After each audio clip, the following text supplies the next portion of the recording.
Hello everyone. I'm Tamilmani. நான் வந்து OT டெக்னீஷியனா ஒர்க் பண்ணுறேன். ஹை ப்ராபபிலிட்டி ட்ரேடிங் இன்ஸ்டிடியூட்டில் one of the student. Course பற்றின ஃபீட்பேக் கொடுக்கறதுக்கு தான் வந்திருக்கேன். நான் ஏன் இந்த ட்ரேடிங்குள்ளே வந்தேன் அப்படின்னா, இந்த ஜென்ரேஷனில் கண்டிப்பாக வந்து ஹார்ட் ஒர்க் பண்ணி ரிச் ஆகவும் முடியாது. நம்மளால நாலேஜ் கெயின் பண்ண முடியாது. அவ்வளோ நாலேஜே இருந்தாலும் உங்களால் ஒரு ஸ்டேபிளான இடத்துக்கு கண்டிப்பாக வர முடியாது. கண்டிப்பாக ஹார்ட் ஒர்க் மட்டும் லைஃப்பில் கண்டிப்பாக பத்தாது. அதனால ஸ்மார்ட் ஒர்க் பண்ணலாம் அப்படின்னு சொல்லிட்டு, அது ஸ்மார்ட்டஸ்ட் ஒர்க் அப்படின்னு சொல்லிட்டு ஈஸி அப்படின்னு சொல்லிட்டு நினச்சிடாதீங்க. அந்த மாதிரி ஸ்மார்ட்டா, ஈஸியா இருக்கும் அப்படின்னு சொல்லிட்டு நினச்சி கண்டிப்பா வராதீங்க. மைண்ட் வந்து ரொம்ப டெடிகேட்டிவா இருக்கணும். அதுக்கான டைமும் கொடுக்கணும். அப்படி இல்ல உங்களால கொடுக்க முடியல அப்படின்னா கண்டிப்பா வராதீங்க. இது 2மே இருந்தா தான் ஃபர்ஸ்ட்டு உங்களுக்காக நாலேஜே கெயின் பண்ண முடியும். நல்லா கோ த்ரூ பண்ணி அதுக்கப்புறம் தான் வந்தேன். ட்ரேடிங் சரி ஓகே ட்ரேடிங் பண்ணலாம். ட்ரேடிங் ஃபஸ்ட்டு நம்ம எப்படின்னு சொல்லிட்டு பார்க்கணும் அப்படி சொல்லிட்டு சும்மா யூடியூப்ஸ் பார்த்துட்ருந்தேன். யூடியூப்ஸ் பார்த்துட்ருக்கும்போது எனக்கு அவ்வளோ ஒன்றுமே புரியல.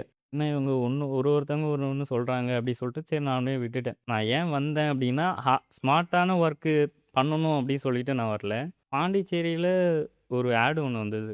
அத பார்த்ததுக்கப்புறம் தான் எனக்கே தெரிஞ்சுச்சு, ஓகே போயிட்டு ரெஃபர் பண்ணி பார்க்கும்போது 9 இயர்ஸா ஒருத்தர் வந்து ட்ரேடிங்கில எக்ஸ்பீரியன்ஸ் இருக்கு. அதுவும் நம்ம பாண்டியில அப்படி சொல்லிட்டு, எங்கடா இவரு வந்து கிடைச்சாரு அப்படி சொல்லிட்டு தான் வந்து நான் வந்து ஜாயினே பண்ணேன். இந்த ஹை ப்ராபபிலிட்டி ட்ரேடிங் இன்ஸ்டிடியூட்ல ஜாயின் பண்றதுக்கு முன்னாடி நான் வந்து ட்ரேடிங்ல எப்படி இருந்தேன் அப்படின்னா, ஜஸ்ட்டு அவுட்டர் லேயர் மட்டும் தான் தெரிஞ்சுச்சு. யூடியூப்ஸ்லாம் பார்க்கும்போது ரொம்ப அப்படி இப்படி அப்படிலாம் சொல்லுவாங்க. ஒருத்தவங்க ஒண்ணு சின்ன சின்ன விஷயத்துலேருந்து ரொம்ப பெருசா சொல்லுவாங்க.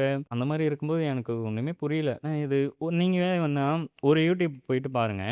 இன்னொரு யூடியூப் சேனல்ல வந்து பார்த்தீங்கன்னா, ரொம்ப டிஃபரெண்ட்டா இருக்கும். இத பண்ணலாமா? அத பண்ணலாமா? சரி இத போய் ஃபர்ஸ்ட்டு பண்ணுவோம். ஒர்க் அவுட் ஆகுதா இல்லையான்னு பார்ப்போம். அதுக்கப்புறம் இன்னொரு சேனல்ல அது போய் ஒர்க் அவுட் பண்ணுவோம் அப்டி சொல்லிட்டு பார்ப்பீங்க. 2மே நீங்க பண்ணும்போது கண்டிப்பா எந்த ஒண்ணுமே உங்களால ஏத்துக்க முடியாது. ஆஃப்டர் கோர்ஸ் எப்படி இருந்தது அப்படின்னு பார்த்தீங்கன்னா, மொத்தமாவே நோட்ஸ்ன்னு பார்த்தீங்கன்னா, ஒரு 3 1/2 பேஜஸ் அப்படி தான் இருக்கும். அதுவுமே ஏன் அப்படி வந்தது அப்படின்னா, கேண்டில் வரைஞ்சு வச்சிருப்பேன். அதனால தான் அப்படி வந்தது. 3 1/2 பேஜஸ் தான் நான் முடிஞ்சிருச்சு அப்படி சொல்லிட்டு பார்த்தோம்னா, அந்த அளவுக்கு ஈஸியா இருந்துச்சு எனக்கு. பேசிக்கா என்னன்னா market structure, order flow, candle science. ஒரு கேண்டில் என்ன பண்ணுது அப்படின்னு சொல்லிட்டு எனக்கு அப்பதான் புரியுதே. ஓகே இந்த கிளாஸ் போனோம். நம்ம இந்த கேண்டில் இங்க போகுது. அதே மாரி ஓகே அடுத்த கிளாஸ் போகும்போது இந்த கேண்டில் எங்க போகும் அப்படின்றதும் எனக்கு தெரிய வந்தது. கம்ப்ளீட்டா முடிக்கும்போது இந்த கேண்டில் இங்க தான் வரணும் அப்படின்னு சொல்லிட்டு மார்க் பண்ணி வைக்கும்போது, அங்க தான் வருது. இந்தியன் மார்க்கெட் அதுக்கு மட்டும் இல்ல. எந்த மார்க்கெட் எடுத்தாலுமே அந்த பேசிக்ஸ் தான் வருது. அதோடைய மார்க்கெட் ஸ்ட்ரக்சர் நான் லேர்ன் பண்ணது அது மட்டும் தான் வருது. எனக்கு சார் கோர்ஸ் எப்படி சொல்லிக் குடுத்தாரு அப்படின்னா, நான் கேப்பபிளா இருக்கனா அப்படி சொல்லிட்டு பார்த்தாரு. என்ன வேக் பண்ணி கிளாஸ் டீச் பண்ணி சொல்லிக் குடுத்துட்டு இருந்தாரு. அவரோட டைம் சொல்லும்போது மோஸ்ட் ஆஃப் டைம் வந்து எனக்கு நான் அட்ஜஸ்ட்லவே இருக்க மாட்டேன். என்னோட டைம் என்ன அப்படின்னு சொல்லும்போது, அவரு அந்த டைம் ஃப்ரீ பண்ணிட்டு வந்து சொல்லிக் குடுப்பாங்க. இது ரொம்ப பெட்டராவே இருந்தது லேர்ன் பண்றதுக்கு. அந்த யூடியூப்ஸ்லாம் பார்த்துருப்பேன் நானே. அந்த வீடியோஸ்லாம் லேர்ன் பண்ணேன் அப்படின்னு சொல்லிட்டு நோட்ஸ்லாம் எடுத்து வச்சேன் அப்படின்னு சொல்லிட்டு சொல்லியிருந்தேன் இல்லையா? அதுக்கும் இந்த கோர்ஸ்க்கும் சுத்தமா சம்மந்தமே இல்ல.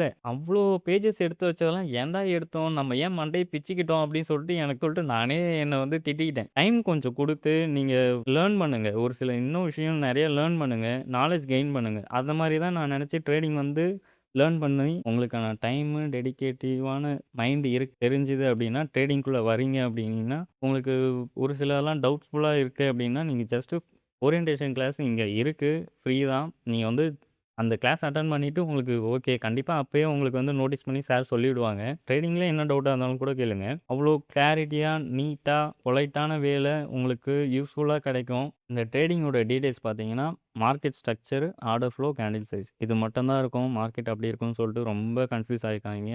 நான் ரொம்ப கிளாரிட்டியா படிச்சேன். உங்களுக்கும் கண்டிப்பா கிளாரிட்டியா இருக்கும். அவ்வளோ ரொம்ப ஈஸியான வேல கிடைக்குது.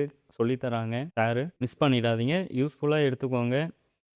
உங்களுக்கு அதில டவுட்டு அப்படின்னு சொல்லிட்டு இருக்கு அப்படின்னு சொன்னா, ஓரியன்டேஷன் கிளாஸும் இருக்கு. வந்து ஜாயின் பண்ணி பாருங்க.